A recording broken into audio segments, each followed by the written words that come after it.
Hello student, welcome to my nursing guide channel. আজকে তোমাদের সাথে ডিসকাস করব জিএনএম স্টুডেন্টের কোন ইয়ারে তোমাদের কোন কোন সিলেবাসের উপরে স্টাডি করতে হবে। চলো দেখে নাও, ভিডিওটা স্কিপ না করে। ফার্স্ট ইয়ারের স্টুডেন্ট যারা রয়েছে তাদের জন্য সাবজেক্ট রয়েছে বায়োসায়েন্স, যার মধ্যে থাকছে anatomy, physiology and microbiology.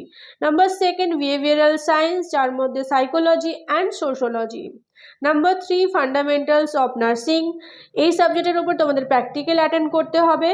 Number 4 community health nursing, মানে টোটাল তোমাদের 4টে সাবজেক্ট রয়েছে, 4টের মধ্যে তোমাদেরকে একটাই সাবজেক্টের উপরে প্র্যাকটিক্যাল অ্যাটেন্ড করতে হবে। আর অ্যানাটমির উপরে তোমাদের ডায়াগ্রাম বানাতে হবে।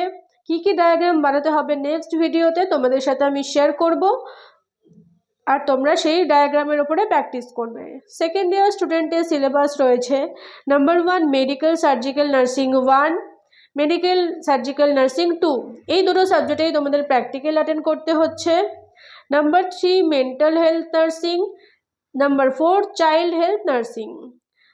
সেকেন্ড ইয়ারও তোমাদের 4টেই সিলেবাস থাকছে। নাম্বার 3তে আসছে জিএনএম থার্ড ইয়ারের জন্য। তোমাদের জিএনএম থার্ড ইয়ারে দুটোই সাবজেক্টের উপরে স্টাডি করতে হবে। Number 1 midwifery and gynaecology nursing, number 2 community health nursing 2। Community health nursing 1 তোমরা ফার্স্ট ইয়ারেই পড়ে নিচ্ছ, থার্ড ইয়ারে থাকছে নার্সিং 2।